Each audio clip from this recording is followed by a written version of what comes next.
@_s. Bagaimana protokol naturopati untuk osteoartritis? Nah, teman-temannya dari Raskilia_02. Budek, pencegahan kolesterol tinggi dan asam urat. Ganturi, Budek, kalau sedang promil, apakah boleh melakukan protokol leaky gut? Wajib malah. Shantika, Budek, apakah bekas luka yang sudah lama masih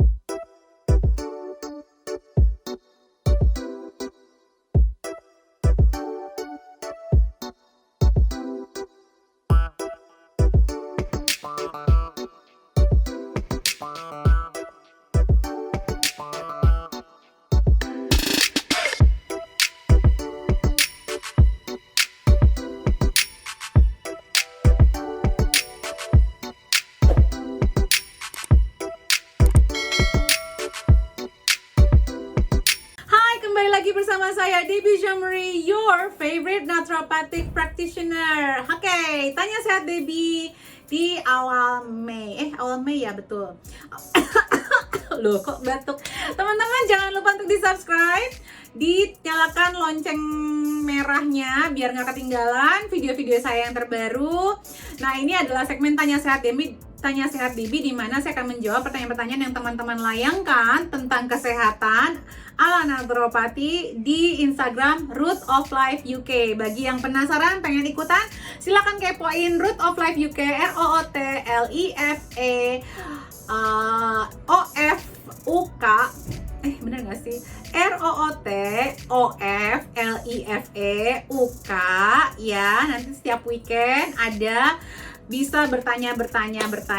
Oke, nanti kalau bermanfaat jangan lupa di like, di komen, dan disebarkan. Semakin banyak yang menonton video ini akan semakin baik logaritmenya ya, agar kita bisa segera membangun rumah sehat naturopati Indonesia. Oke, saya akan jawab pertanyaannya, tidak berlama-lama lagi. Pertanyaan pertama dari 12N__s. Bagaimana protokol naturopati untuk osteoartritis?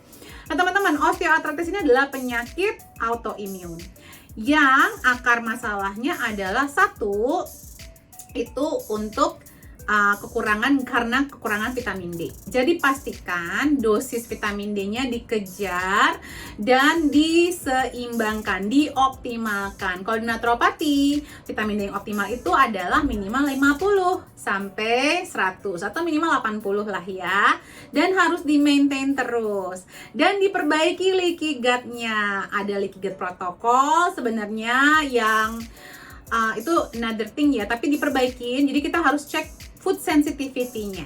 Food sensitivity-nya itu harus diperbaiki, harus dihindari semua makanan-makanan yang mencetus flare atau peradangan. Berikutnya tambahannya adalah kita bisa memberikan glukosamin, terus juga SAMI ya, SAMI suplemen glukosamin, dan SAMI suplemen bromelain, vitamin D, vitamin C, harus optimal vitamin C-nya, dan vitamin E. Kurang lebih itu ya. Jadi ada leaky gut protokol, dites food sensitivity sama food IgE-nya.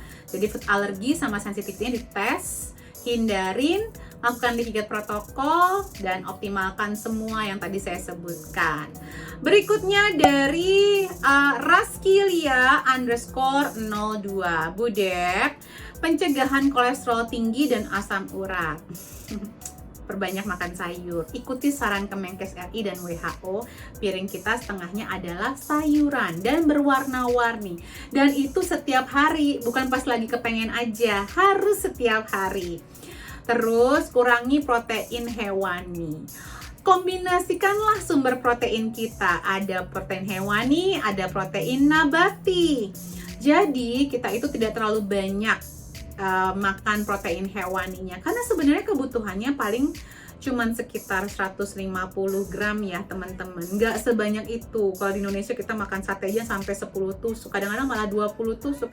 Dia nggak pakai sayur lagi, gorengan itu harus dikurangin. Tapi kita tingkatkan lemak sehat kita, seperti dari alpukat, dari minyak-minyak esensial yang sehat-sehat, dari minyak ikan atau fish oil. Dan teman-teman, cut juga semua yang manis-manis dari gula putih, makanan refinasi, kue-kuean, biskuit-biskuitan, minuman bersoda.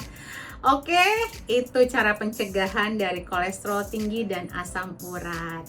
Berikutnya, dari Ade Meila Sari, Budep, aku ada kista sebelah kiri 2,5 cm. Cara ngilanginnya gimana? Di micro habit saya tahun lalu, itu di bulan Februari kita jelaskan soal bagaimana caranya menyimbangkan hormon ya Bu ya. Dan sebenarnya kalau ada kista ini kita kebanyakan mengkonsumsi susu-susu yang komersil, gula putih, terus juga ayam-ayam yang tidak organik atau daging-daging hewan yang tidak organik, itu yang mencetus kista itu terjadi. Dan juga detoksifikasinya lancar apa enggak, buang air besar itu kalau bisa setiap hari dengan meningkatkan serat yang tinggi, meningkatkan asupan air putih yang tinggi, hindarin semua yang mengandung BPA Bu. BPA itu sangat tidak baik ya untuk tubuh kita, karena BPA itu mimik estrogen atau ada kandungan xenoestrogennya yang bersifat seperti estrogen, jadi berlebihan estrogen dalam tubuh kita. BPA di mana-mana ya Bu ya, di kemasan plastik, di air galonan, jadi harus diganti Bu. Terus juga bisa menambahkan probiotik, fish oil buat menurunkan inflamasinya, perbaikin dietnya, perbaikin stress levelnya, olahraga dan istirahat yang cukup. Berikutnya dari Ibu Sari Desti Sianturi, Budep, kalau sedang promil apakah boleh melakukan protokol leaky gut? Wajib malah Bu. Wajib banget kalau lagi promil untuk menjalankan leaky gut protokol, biar nanti anaknya sehat dan ibunya juga semakin sehat. Berikutnya, Bu, saya dikasih dokter obat hormon karena ada endometriosis. Tapi nggak saya minum, saya ganti Vitex Berry, nggak apa-apa. Nggak apa-apa, boleh. Plus, kalau sampai endometriosis, ibu harus juga mengkonsumsi NAC, magnesium, tingkatkan sayurannya, dicek level iron sama ferritinnya Bu ya, sama vitamin D levelnya. Oke, berikutnya dari ini_ratih. Apakah konsumsi quinoa sebagai pengganti beras aman ketika rutin konsumsi vitamin D 10.000 IU? Saya nggak ngerti apa hubungannya beras dengan vitamin D. Nggak ngerti banget hubungannya apa Bu, dan nggak apa-apa dong menggantikan quinoa dengan beras. Justru malah lebih sehat karena tinggi seratnya, dan itu masuk ke kategori protein, masuk ke dalam karbohidrat yang kompleks. Dan gak ada hubungannya sama vitamin D. Aku bingung nih apa hubungannya Ibu ini Ratih ya. Mungkin boleh komen di bawah, nanti saya baca.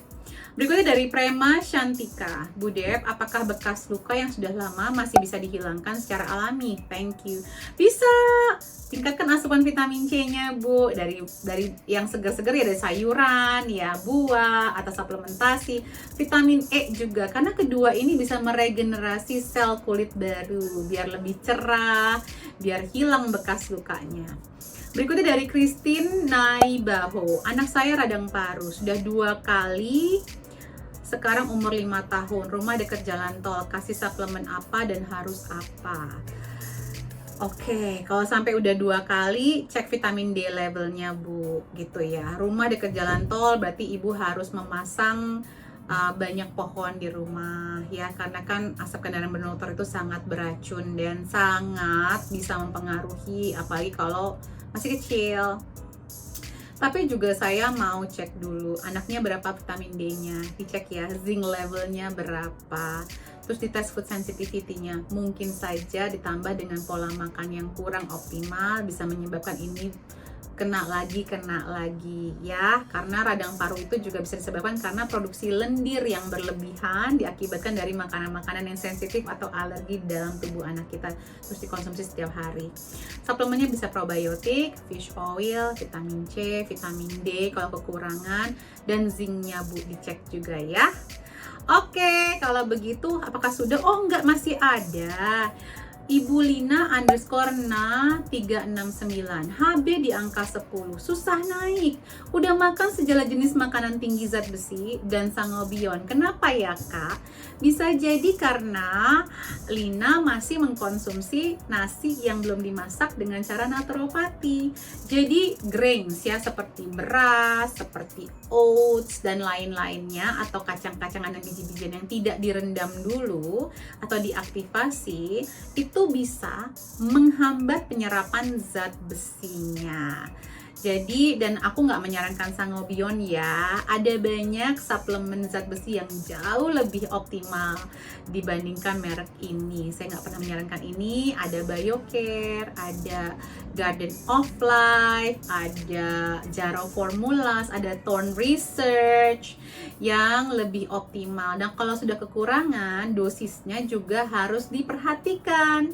Dosisnya itu bisa 4-6 mg per berat badannya Lina. 4-6 mg per berat badannya untuk mengejar ketinggalan. Dan kemungkinan juga yang makanan B kompleks juga harus ditingkatkan. Jadi bukan hanya dari zat besinya aja, tapi B kompleks seperti folat. Jadi sayuran hijaunya juga ditingkatkan ya. Dan kalau bisa di-cut aja nasinya, diganti dengan yang lain yang lebih kompleks karbohidratnya. Oke, berikutnya dari Tina Prawita. Kalau suka sendawa gitu kenapa ya? Suka sendawa-sendawa ada kemungkinan karena ada lebih asid tinggi pH lambungnya. Ya, karena mengkonsumsi makanan-makanan mungkin yang bersifat asidik dalam tubuh kita, seperti makanan ultra olahan, seperti tepung terigu dan produk turunannya, susu komersil dan produk turunannya, dan juga kemungkinan besar stress level yang tinggi. Jadi kalau bisa setiap sebelum makan pastikan sympathetic levelnya, sympathetic nervous systemnya diturunin, parasimpatetiknya ditingkatkan. Ada mengkonsumsi beberapa hal untuk menetralkan pH asam lambung kita itu sebelum kita makan, setengah jam, misalnya minum air ACV atau minum air lemon ditambah dengan baking soda, mengkonsumsi beta HCl, terus latihan pernafasan dalam sebelum makan, terus juga melakukan mindful eating, menjauhkan makanan-makanan yang bisa memicu tadi yang saya sebutkan tadi ya, makanan-makanan yang bersifat asidik gitu. Itu salah satunya. Terus juga bisa menambahkan kayak bone broth sebelum makan, digestive enzyme juga bisa diberikan.